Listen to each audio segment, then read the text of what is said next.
تا ئێستا هیچ ڕێکەوتنێک بۆ پێکێنانی حکومەتی خۆجێیی کەرکووک ئەنجام نەدراوە و ناکۆکی نێوان پێکهاتەکانی کورد و عەرەب و تورکمان کۆبوونەوەکانی ئەنجومەنی پارێزگا و پێکێنانی ئیدارەی شارەکەی پەک خستووە. هەرچێ پێکهاتەکەی کەرکووک سوورن لەسەر وەرگرتنی پۆستی پارێزگاری کەرکووک، هەرەمەش بووەتە هۆکاری قۆڵی ناکۆکی نێوانیان. یەکێتی کە براوە یەکەمی هەڵبژاردنە سەرباری سووربوونی لەسەر پۆستی پارێزگاری کەرکووک ئاشکراشی دەکات هیچ ڕێکەوتنێک تا ئێستا ئەنجام نەدراوە. هاوکات پێکهاتەی عەرەبیش داوای پۆستی پارێزگار دەکەن و سوورن لەسەر وەرگرتنیە و پۆستە. جارێ تا ئێستا لەو ڕۆژەی ئاخر کۆبوونەوەی کەوا کردمان لە ئەنجومەنی پارێزگا بەداخەوە تا ئێستا نەگەیشتونەتە هیچ ڕێکەوتنێک لەگەڵ لایەنەکانی ترا لەگەڵ تورکمان و عەرەب. ئێمە وەکو یەکێتی نیشتیمانی کوردستان لەگەڵ پارتی دیموکراتی کوردستان حاضر بووین لە جەلسەی پێش هەفتەیەک ڕۆژی دووشەمبوو هیوادار بووین کە ئەوانیش حاضر بن تورکمان و عەرەب، بەڵام حاضر نەبوون. خۆی لە ڕووی قانونیەوە لە ماوەی 15 ڕۆژ لە دوای مسادقە لەسەر ئەنجامەکانی ئەنجومەنی پارێزگا نەتایجەکانی ئەبێ لە ماوەی 15 ڕۆژات جەلسەیەک بکرێت لە دوای ئەوەی کەوا پارێزگار خۆی دعوەتی ئەندامەکانەکە بۆ دانیشتنی یەکەم دانیشتنیەک کرا، بەڵام عینەن تەجیل بوو. ئەوە بوو تەجیل بوو بۆ آخر کۆبوونەوەی لەم دواییە کرا لە ڕۆژی دووشەمە. بەداخەوە عینەن ئەوان حاضر نەبوون برایانی تورکمان و عەرەب. تا ئێستا هیچ ڕێکەوتنێک نەکراوە. ئێمە بە هیوای ئەوەین کە بگەینە نەتیجەیەک بۆ ڕێکەوتن لەگەڵیانە.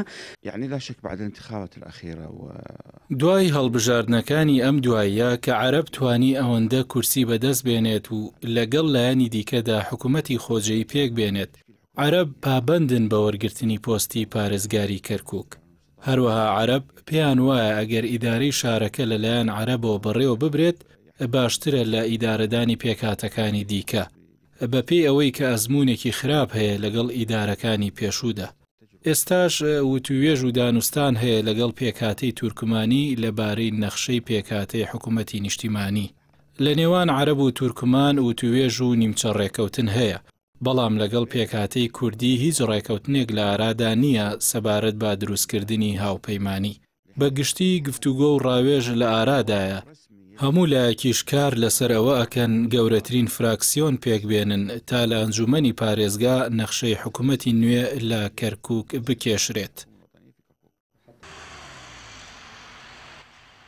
ڕێکنەکەوتنی پێکهاتەکان لەلایەک و دەستێوەردانەکانی وڵاتانی هەرێمایەتی و نێودەوڵەتی لەلایەکی دیکە هۆکارێکی ترن بۆ ئەوەی نەتوانرێ حکوومەتی خۆجێی کەرکووک پێک بهێنرێ. ئەبێ کەرکوچەکان خۆیان لە نێو خۆیاندا دڵسۆزی شارەکەیان بن و پێکەوە تەبابن بۆی کە ڕێبکەون. ئەوە لایەنی ئەساسی و سەرەکیە کە ئەگەر کەرکوچەکان بۆ خۆیان ئەو پێکهاتانی کە کورسیان بەدەستێناوە لە نێو یەکتریا با بڵێن ڕێک و تەبابن و ڕێبکەون لەسەرەوەی کە پارێزگاری بۆ شارەکەدانن. ڕەنگە لایەنە ئیقلیم نێودەوڵەتەکان ڕاستە کاریگەریان هەیە، بەڵام وەکو ئەوە نییە کە بەڕاستی تۆ لە نێو خۆدا ڕێک و تەبابی. بەپێی یاسای هەموارکراوی هەڵبژاردنی ئەنجومەنی پارێزگای کەرکووک بەدەر لە ئەنجامی هەڵبژاردنەکان پێکهاتەکانی کەرکووک بەشدار دەبن لە دەسەڵات و بەڕێوەبردنی شارەکەیان. هەر بۆیە هیچ پێکهاتەیەکی شارەکە ناتوانێت بە تەنها و بێت دوو پێکهاتەکەی دیکەی کەرکووک حکوومەتی خۆجێیی کەرکووک پێک بهێنێت. چیانوری کەناڵی پەیام، کەرکووک.